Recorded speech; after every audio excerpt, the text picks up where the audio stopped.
Capítulo 6. La casa del carnero, segundo.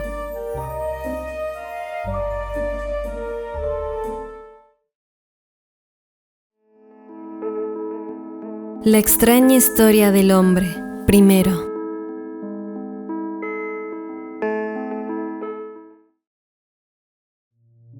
El secretario vestido de negro se sentó en una silla y se quedó observándome sin decir nada.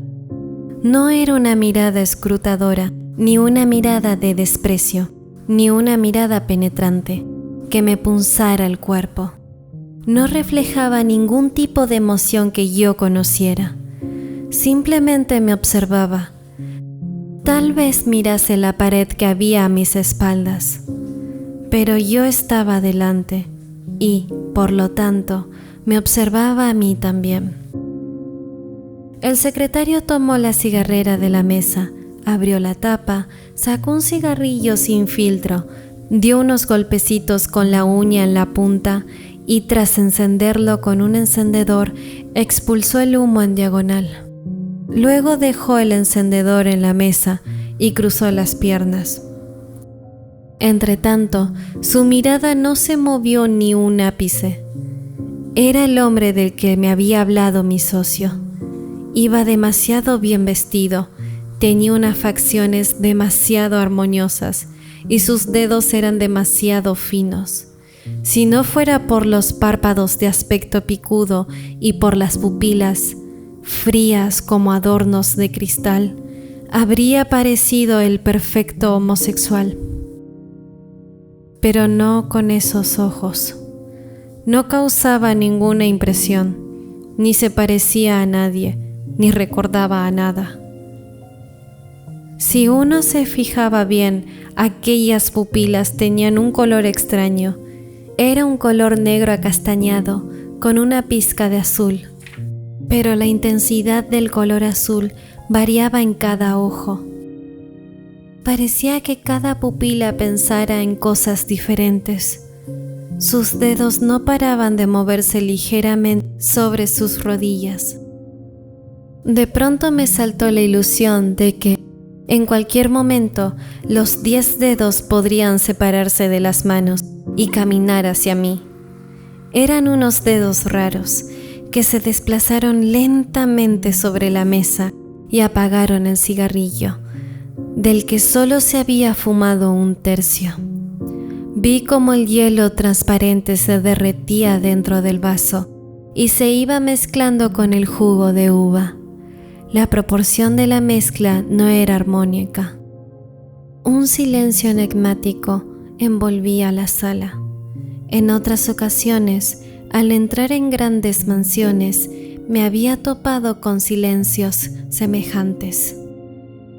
Son silencios generados por la escasez de individuos frente a la amplitud de la casa. Pero la calidad del silencio que reinaba en ese momento era diferente. Resultaba demasiado pesado y, en cierto modo, avasallador. Tuve la sensación de haber experimentado ya aquel silencio en alguna parte, pero tardé un poco en recordar en qué circunstancia. Buceé en mi memoria como si pasase las páginas de un viejo álbum de fotos y recordé. Era el silencio que se abate sobre un enfermo terminal. Un silencio que se presagia una muerte inevitable. El ambiente era un tanto polvoriento y sugestivo. Todos nos morimos, dijo el hombre tranquilamente con la mirada clavada en mí. Hablaba como si hubiera captado toda mi actividad mental. Todo el mundo se morirá algún día. Dicho lo cual, volvió a recluirse en aquel pesado silencio. Las cigarras seguían cantando, frotaban sus alas como locas para pedir a la estación saliente que regresara. Voy a hablar con la mayor sinceridad posible, dijo el hombre. En cierto sentido hablaba como si estuviera traduciendo al pie de la letra un documento oficial. La gramática y la elección de las frases eran correctas, pero le faltaba expresividad.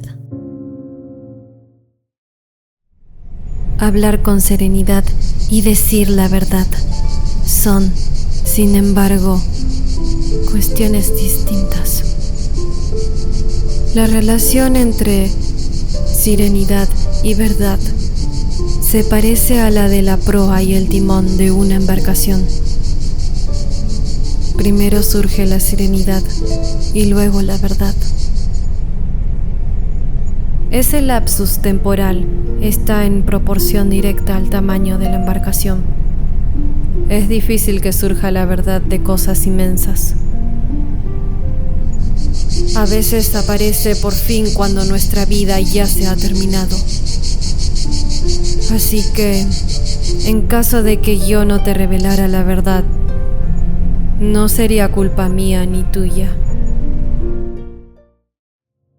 Como no había nada que contestar, me quedé callado. El hombre prosiguió tras cerciorarse de mi silencio. Si te he dicho de venir aquí, es para que la embarcación avance. Avanzara con la ayuda de los dos. Vamos a ser sinceros el uno con el otro. Así estaremos, al menos, un paso más cerca de la verdad. El hombre tosió y se miró de reojo las manos, que tenía apoyadas en el reposabrazos del sofá. Creo que estoy resultando demasiado abstracto, así que vamos al grano. Se trata de la revista publicitaria que tú hiciste. Supongo que ya te han comentado algo, ¿no? Sí.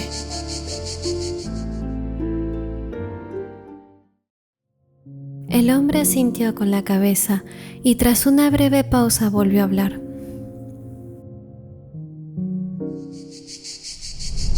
Me imagino que incluso te habrás sorprendido. A nadie le hace gracia que le anulen algo que ha hecho con tanto empeño.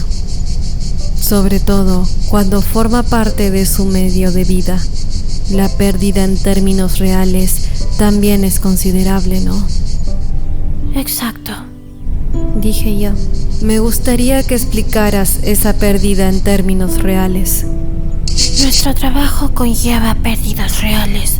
No es la primera vez que, por capricho del cliente, nos rechazaran un trabajo ya realizado. Y eso, para una empresa pequeña como la nuestra, resulta fatal. Por eso, para impedir que ocurra, seguimos a rajatabla la idea del cliente. Es decir, que si hace falta, revisamos la publicación con el cliente línea por línea. Así nos evitamos correr riesgos. No es un trabajo divertido, pero como somos lobos solitarios con pocos recursos... Así es como se abre camino todo el mundo, me consoló el hombre.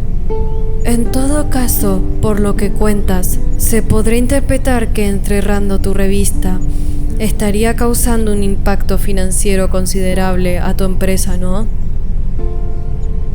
Sí, exacto.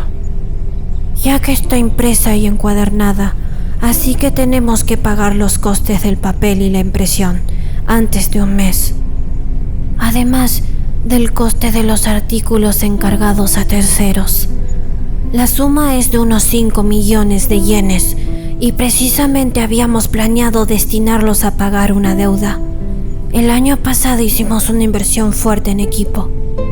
Lo sé, dijo el hombre. Por otra parte, está la cuestión del contrato con el cliente. Nosotros nos encontramos en una posición débil y los clientes procuran evitar las agencias publicitarias que les han causado algún problema. Con la agencia de seguros hemos firmado un contrato por 1 año para publicarles la revista de promoción. Y como nos los rescindan por este tema, básicamente nos vamos a pique. En nuestra empresa no tenemos conexiones de ningún tipo, pero se valora nuestro trabajo y gracias al boca en boca hemos logrado crecer. Como surja una mala crítica, estamos acabados. Aún después de haber terminado de hablar, el hombre se quedó mirándome fijamente a la cara sin decir nada. Al cabo de un rato, tomó de nuevo la palabra. Has sido muy sincero. Además, lo que me has contado coincide con mis pesquisas. Eso es algo que valoro. ¿Qué te parecería si pagáramos sin condiciones a la agencia de seguro las revistas canceladas y les recomendáramos que sigan adelante con el contrato?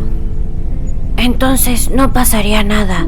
Simplemente volvería a mi aburrido día a día con la inocente duda de por qué sucedió todo esto. Pues vamos a añadirles una bonificación. Basta con que yo escriba una sola palabra en el reverso de una tarjeta de presentación para que tu empresa tenga trabajo durante los próximos 10 años. Y no me refiero a ese cuatrerío de los folletos, ¿entiendes? En resumidas cuentas, ¿me estás ofreciendo un trato? Es un intercambio de buenas voluntades. Yo benévolamente te he ofrecido la información de que se iba a cancelar la publicación de la revista. Si tú me muestras tu buena voluntad, yo volveré a mostrarte la mía. Quisiera que lo que consideres desde ese punto de vista. Mi buena voluntad te será de ayuda. Me imagino que no te querrás pasarte toda la vida trabajando con una cabeza de chorlito alcohólico, ¿no? Somos amigos, le dije. Durante un instante se hizo un silencio, como si hubiera remojado una piedrecilla a un pozo sin fondo. Tardó 30 segundos en llegar abajo. Bueno, ¿qué más da?, dijo el hombre. Eso es asunto tuyo. Yo he investigado en detalle tu historial y me ha parecido bastante interesante. A la gente se le puede dividir en dos grupos: el mediocre realista y el mediocre utópico. Tú perteneces claramente al segundo. Espero que te quede bien grabado. El destino que te espera conduce a la mediocridad utópica. Lo recordaré, dije yo. Él asintió. Luego se bebió la mitad del jugo de uva, aguado por el hielo derretido. Y ahora pasemos a lo concreto, dijo el hombre. El tema del carnero.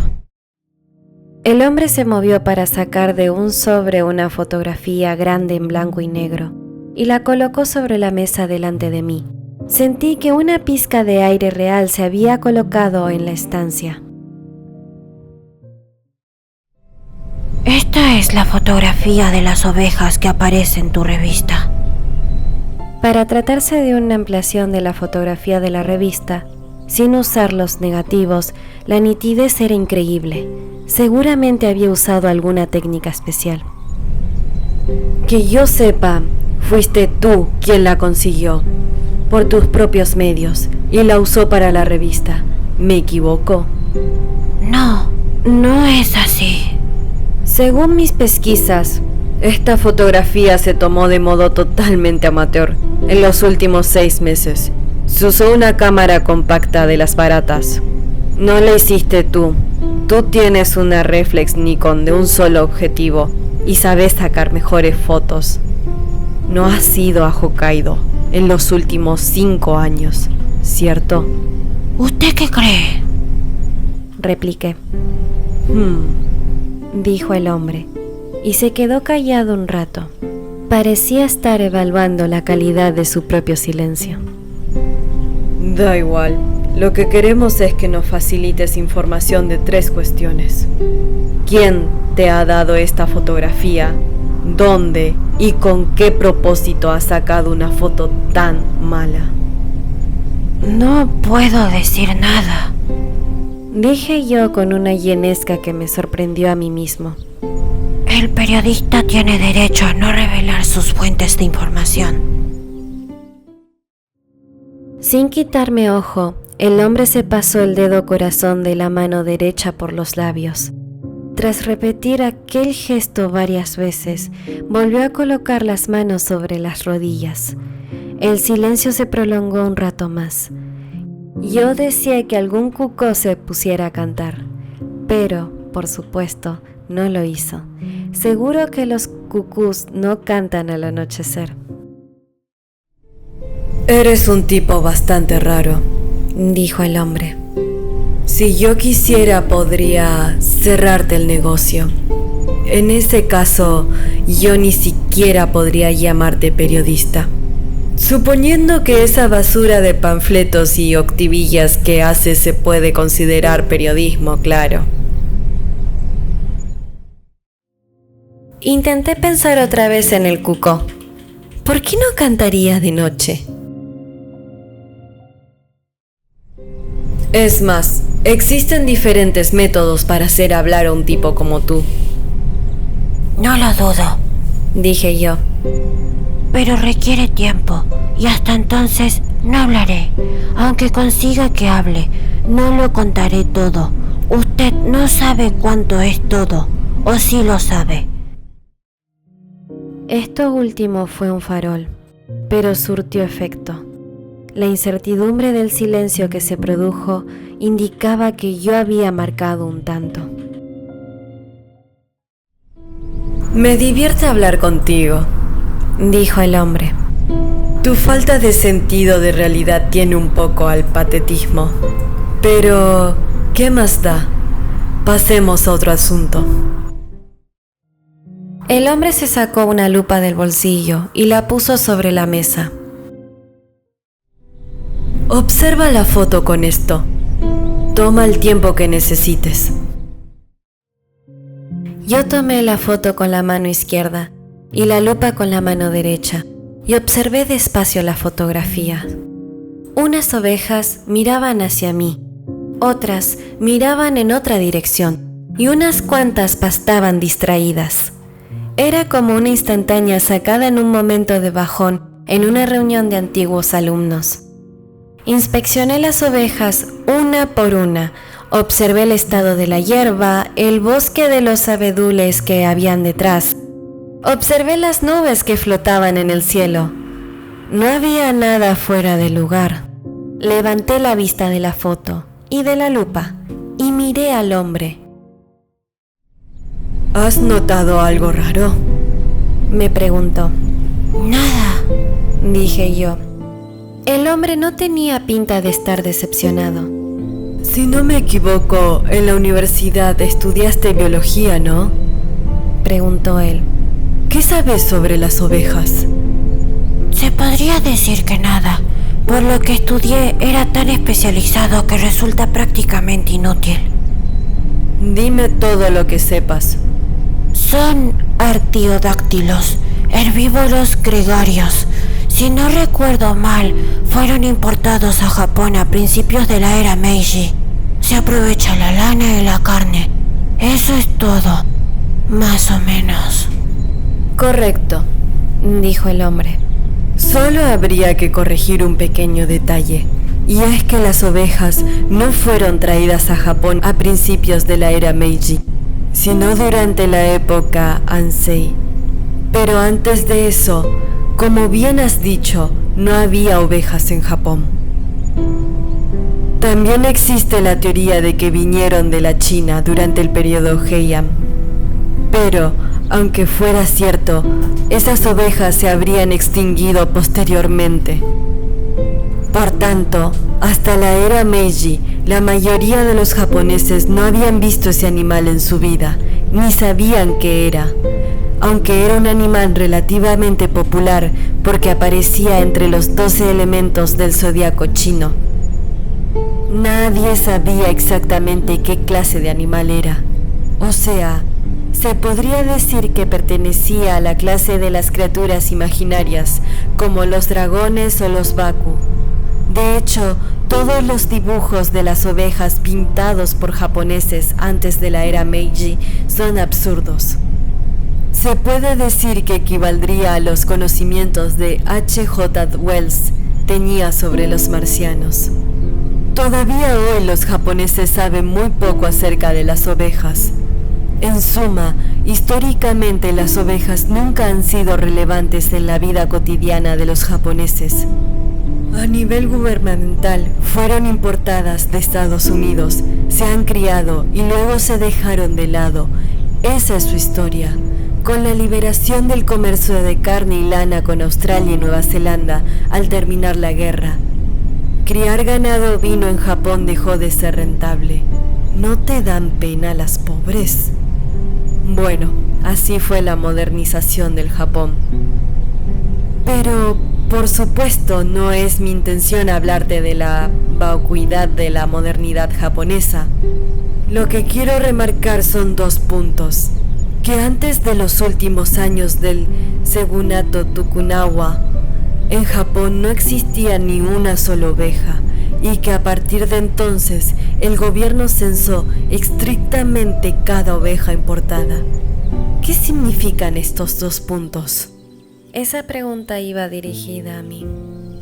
Pues que se conocen todas las razas de ovejas existentes en Japón. Exacto. Eso hay que añadir que el linaje en las ovejas es tan importante como lo de los caballos de carrera. Así que es fácil rastrear el origen de casi todas las ovejas que hay en Japón. O sea, son animales que están totalmente controlados. También se puede comprobar todas las cruces de razas. No existe contrabando, porque no hay ningún curioso que se plantea introducir ovejas de forma ilegal en un país.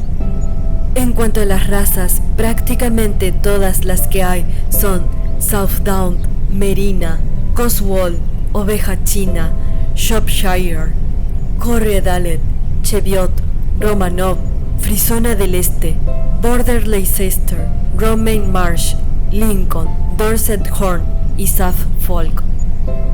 Ahora, dijo el hombre, quiero que vuelvas a mirar la fotografía.